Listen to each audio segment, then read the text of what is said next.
नमस्कार दोस्तों, हमें फ्राइडे दिन मार्केट में रेंजबाउंड सिनेरियो देखने को मिल चुका है, लेकिन जहां पर मार्केट ने क्लोजिंग की है, अब क्या मार्केट यहां से अपर साइड जाना कंटिन्यू कर सकती है या फिर से डाउन साइड की तरफ जाते हुए नजर आएगी, उसके बारे में डिस्कशन करने वाले हैं।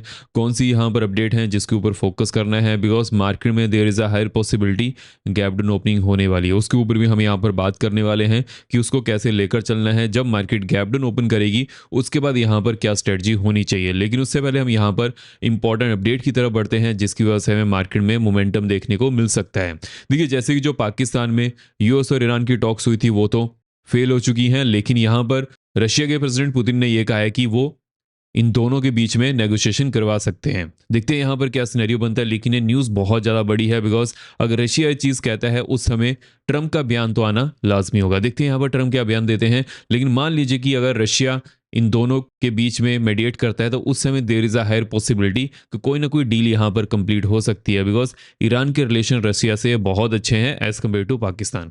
अगर हम यहाँ पर नेक्स्ट अपडेट की तरफ बढ़ें, अब देखिए जो भी हमें यहाँ पर चीज़ें देखने को मिल जा रही हैं, जैसे कि यूएस और ईरान की जो मीटिंग थी वहाँ पर कुछ भी निकला नहीं, और उसकी वजह से क्या सिनेरियो हमें यहाँ पर देखने को मिल जा रहा है कि ट्रंप ने अगेन स्ट्रेट ऑफ हॉर्मुज को अपने अंडर लेने की बात कही है, और यहाँ पर हमें यूएस आर्मी की तरफ से कुछ हलचल भी देखने को मिल जा रही है।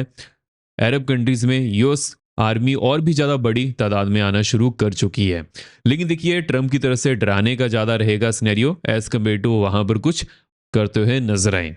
लेकिन यहाँ पर जो पुतिन का बयान है उसके ऊपर मेरा फोकस होने वाला है। बट देखिए, जैसे कि यूएस और ईरान में जो 2 वीक का सीज फायर था उसकी वजह से मार्केट ने एक मोमेंटम शुरू किया था, अब वहां पर ब्रेक लगने वाली है और there is a higher possibility की मार्केट गैप डाउन भी ओपन करने वाली है। लेकिन जब बड़ा गैप डाउन ओपनिंग हो जाती है उसके बाद मार्केट को कैसे अप्रोच किया जाना चाहिए वो हम आगे डिस्कस करने वाले हैं। लेकिन वीडियो में आगे बढ़ने से पहले वीडियो को लाइक करते रहिएगा, जो भी आपके यहाँ पर कमेंट्स रहते हैं मैं ऐसे कमेंट्स यहाँ पर पढ़ता हूँ। मेक श्योर कीजिएगा चैनल को सब्सक्राइब भी जरूर कर लीजिएगा और बेल को ऑल पर किया सॉर्ट आप यहाँ पर किसी भी मिस ना कर पाएं, बिकॉज देखिए जो हमारा एनालिसिस होता है वो अनबैस्ड होता है। यहाँ पर क्या सिनेरियो बनकर आ रहा है, कौन सी इंपॉर्टेंट अपडेट है और कौन सी यहाँ पर इंपॉर्टेंट जोन्स है, सभी चीज़ों के ऊपर हम यहाँ पर डिटेल्ड एनालिसिस करते हैं। अगर हम यहाँ पर नेक्स्ट अपडेट की तरफ बढ़ें, अब देखिए जो भी हमें यहाँ पर चीज़ें देखने को मिल जा रही हैं इसकी वजह से क्या होगा कि जो फाइनेंशियल मार्केट है वहाँ पर हमें नेगेटिविटी देखने को मिल सकती है। क्रूड ऑयल में एक अच्छा खासा हमें जंप देखने को मिल सकता है 5 से 10% का, और अगर हम ग्लोबल मार्केट की बात करें तो ग्लोबल मार्केट में इसकी वजह से 2 से 3% का हमें कट देखने को मिल सकता है।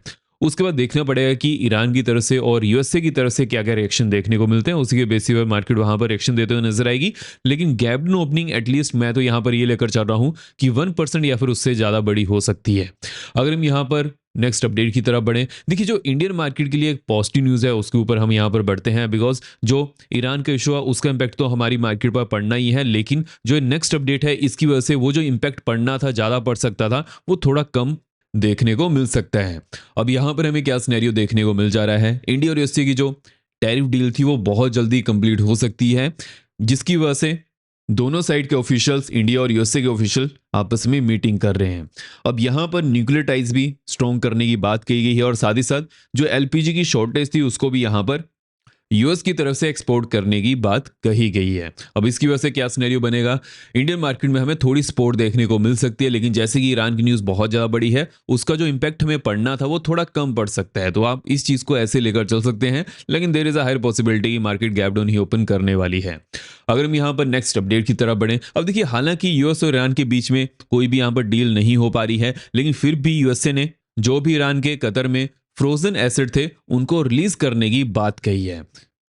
हालांकि उसके बाद हमें क्या सुनने को मिला, व्हाइट हाउस ने इसको डिनाई किया है। अब देखिए ये जो चीजें हमें यहाँ पर देखने को मिल जा रही हैं, पहले तो वो ये बात को फैलाते हैं उसके बाद डिनाई कर देते हैं, विच मीन्स कि वो ये चाहते हैं कि ईरान जल्दी से जल्दी उनके साथ डील करे और उसके बाद वो सभी चीजें ईरान के लिए ईजी कर सकते हैं, जैसे कि जो एसेट उन्होंने फ्रोज किए हुए हैं अदर कंट्रीज में उनको भी रिलीज कर सकते हैं। इसका ये इंटरेक्ट मतलब होता है जब भी कोई न्यूज़ चैनल्स पर आती है।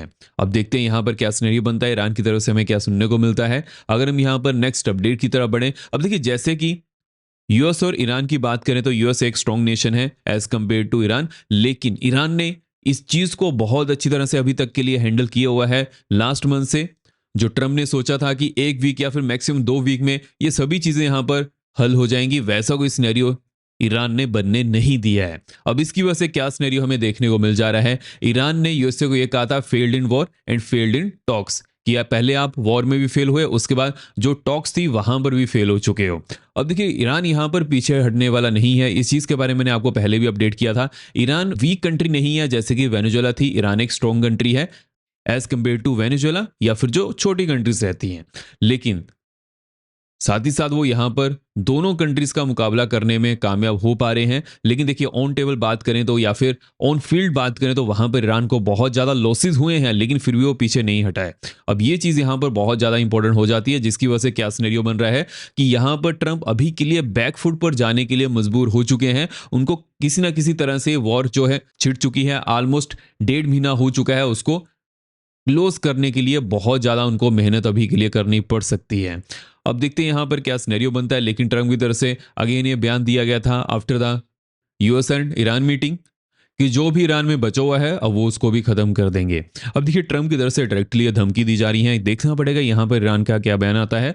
हालांकि जहां तक मेरा मानना है ट्रम्प अभी के लिए कुछ भी नहीं करने वाले हैं, वो सिर्फ यहाँ पर ईरान को डरा रहे हैं कि आप जल्दी से जल्दी हमारे से कोई डील कर लीजिए, लेकिन तो अगर आप नहीं करते हैं उसके बाद हम ये कर देंगे वो कर देंगे। लेकिन अभी के लिए वो कुछ नहीं करने वाले हैं, बिकॉज उनको भी इस चीज़ का पता है कि कुछ ज़्यादा किया जाएगा उस समय क्रूड ऑयल के प्राइसेस एकदम से शूट अप करेंगे और उसका इम्पैक्ट यूएसए पर भी देखने को मिल सकता है। ग्लोबल मार्केट तो उसकी वजह से डाउन जाएगी ही जाएगी, लेकिन जो यूएस मार्केट है वो भी कहाँ बचने वाली है। तो इसकी वजह से क्या सिनेरियो बनेगा कि ट्रंप अभी के लिए ईरान को ज़्यादा डराने की बात कर रहे हैं एज कम्पेयर टू वहां पर कुछ करते हुए नजर आए। हालांकि अगर वो करते भी हैं उस समय उनको एकदम से फुल प्लान की तरफ जाना पड़ेगा कि उसके पीछे ऐसा सिनेरियो होना चाहिए जैसा कि उन्होंने वेनेजुएला में किया था। बिकॉज अगर ऐसा नहीं होता है उस समय मार्केट इसको ज़्यादा नेगेटिव लेकर चल सकती है, लेकिन अगर ऐसा होता है उस समय मार्केट फिर भी सस्टेन करने की पूरी कोशिश करने वाली है कि हाँ जो यूएसए ने करना था वो कर चुके हैं और अभी के लिए और ज़्यादा सिचुएशन यहाँ पर खराब होने वाली नहीं है। देखते हैं यहाँ पर क्या सिनेरियो बनता है। लेकिन अगर हम एफआईज के डाटा की बात करें, बोथ एफआईज और डीएस ने पॉजिटिव में डाटा शो किया है। इसके पीछे का सिंपली रीजन था बिकॉज ट्रम्प की तरफ से बहुत ज़्यादा ऐसी बातें की जा रही थी कि सीज फायर 2 वीक्स के लिए हो चुका है एंड साथ ही साथ पाकिस्तान में मीटिंग भी थी बोथ ईरान एंड यूएसए की। हालांकि वो फ्राइडे का दिन था जब एफआईज के डाटा आए हैं, लेकिन अभी के लिए जैसे कि हमें ये सुनने को मिल चुका है कि जो यूएस और ईरान की मीटिंग थी वहां से कुछ भी नहीं निकला है, जिसकी वजह से क्या सिनेरियो बनेगा अभी के लिए यहाँ पर हमें एफआईज की तरफ से अगेन नेगेटिव डाटा देखने को मिल सकता है अनलेस एंड अनटिल यहाँ पर हमें ट्रम्प की तरफ से कुछ ना कुछ पॉजिटिव बयान सुनने को मिले बिफोर मार्केट ओपनिंग।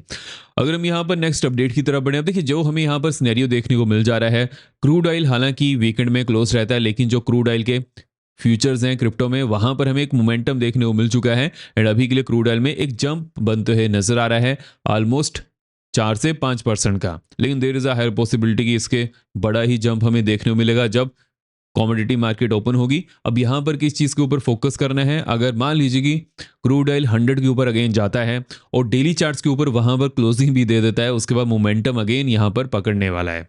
अगर हम यहाँ पर ओवरऑल मार्केट के सिनेरियो की बात करें, क्रिप्टो की बात करें, तो क्रिप्टो में हमें फॉल देखने को मिला था बिकॉज जब यूएस और ईरान की मीटिंग में कुछ भी नहीं निकल कर आया उसके बाद से एकदम से हमें फॉल भी बनते हुए नजर आ चुका है and there is a higher possibility अभी के लिए क्रिप्टो 70,000 की जोन को भी तोड़ने वाला है अगर ट्रम्प की तरफ से कुछ पॉजिटिव बयान नहीं आता है। तो यहाँ पर हमें किस चीज़ के ऊपर फोकस करना है कि जो 70,500 की जोन है अगर इसके नीचे on the 15 minute time frame market close करती है डाउन साइड में एक्शन यहाँ पर 69,750 की होने वाली है। हालांकि वहां पर वेट करना पड़ेगा कि यहाँ से फिर से मार्केट बाउंस ना कर जाए और 70,000 के ऊपर क्लोज करने की कोशिश ना करे। अगर ऐसा होता है तो वहां पर कुछ नहीं करना है। लेकिन अगर मान लीजिए कि 69,750 नीचे on the 15 minute time frame market close करती है डाउन साइड में एक्शन यहाँ पर ऑलमोस्ट 69,200 की बनते हैं नजर आ रही है। अपर एंड की बात कर लेते हैं।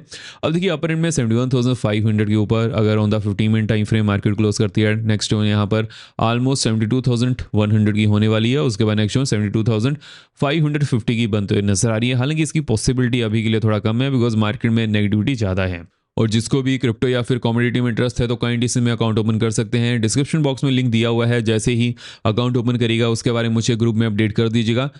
ग्रुप का लिंक भी डिस्क्रिप्शन बॉक्स में दिया हुआ है, वहां पर अगर कुछ भी अपडेट रहती है मैं अपडेट कर देता हूं। अगर हम यहाँ पर इंपॉर्टेंट जोन्स की तरफ बढ़ेंगे, अभी के लिए कौन सी इंपॉर्टेंट जोन्स हैं, कहाँ पर हमें फोकस करके चलना है। देखिए मार्केट ने कहाँ पर क्लोजिंग की है 24,045 50 के आसपास मार्केट क्लोज करते हुए नजर आ रही है। अगर मार्केट 975 के नीचे ही ओपन करती है डाउन साइड में नेक्स्ट जोन यहाँ पर 900 की होने वाली है। उसके बाद नेक्स्ट जोन 852 835 की बनते हुए नजर आ रही है एंड 772 745 की नेक्स्ट जोन देखने को मिल सकती है। हालांकि यहाँ पर मार्केट का सपोर्ट लेने के चांसेस बन सकते हैं जब भी मार्केट इस जोन के आसपास आती है। तो उसके बाद अगर 15 मिनट कैंडल पर भी मार्केट इसके नीचे ही क्लोज करती है नेक्स्ट जोन यहाँ पर 675 की होने वाली है।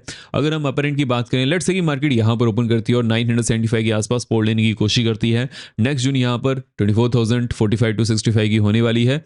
उसके बाद नेक्स्ट जोन यहाँ पर 172 195 की बनते हुए नजर आ रही है। हालांकि यहाँ पर एक अच्छी खासी रेजिस्टेंस जोन प्रेजेंट है, जब भी मार्केट इस जोन के आसपास आएगी तो वहां पर रेजिस्टेंस फेस कर सकती है। और देखिए जैसे कि हमें विक्स में अच्छी खासी गिरावट देखने को मिल चुकी थी, लेकिन जैसे कि अभी के लिए अगेन यूएस और ईरान के बीच में टेंशन शुरू हो चुकी है, जिसकी वजह से विक्स में हमें बढ़ोतरी देखने को मिल सकती है, विच मीन्स कि यहाँ पर ऑप्शन के प्रीमियम बढ़ने वाले हैं। अगर हम बैंक्स की बात करेंगे, बैंक्स में अभी के लिए कौन सी इंपॉर्टेंट जोन्स है, कैसे हमें उसे लेकर चलना है। देखिए बैंक्स ने 55,912 के आसपास क्लोजिंग की है। लेट्स से कि बैंक्स 900 टू 880 के नीचे जाते हैं, डाउन साइड में नेक्स्ट जोन यहाँ पर 735 टू 715 की होने वाली है।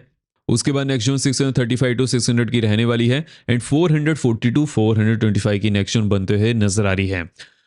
हालांकि अगर 50 मिनट कैंडल इसके नीचे भी क्लोजिंग करती है देन यहाँ पर जो नेक्स्ट जोन होने वाली है 55,300 टू 285 की देखने को मिल सकती है।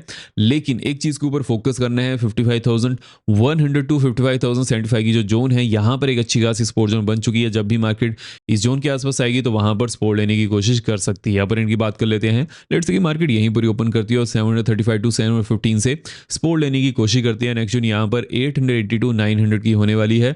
उसके बाद नेक्स्ट जोन यहाँ पर 56,000 की बनते हुए नजर आ रही है। हालांकि यहां पर एक अच्छी खासी रेजिस्टेंस जोन बन चुकी है। अगर market on the 15 minute time frame 56,005 के ऊपर जाती है, नेक्स्ट जोन यहां पर 56,115 टू 135 की होने वाली है। उसके बाद नेक्स्ट जोन 295 टू 315 की देखने को मिल सकती है। तो यहां पर कौन सी इंपॉर्टेंट जोन्स है, कौन सी लेटेस्ट अपडेट सुनने को मिल जा रही है, उन सभी चीजों के ऊपर हमने इस वीडियो में डिस्कशन कर ली है। आई होप आपको वीडियो पसंद लगी हो। मेक श्योर वीडियो को लाइक करते जाएगा। अब हम मिलते हैं नेक्स्ट वीडियो में। जय हिंद।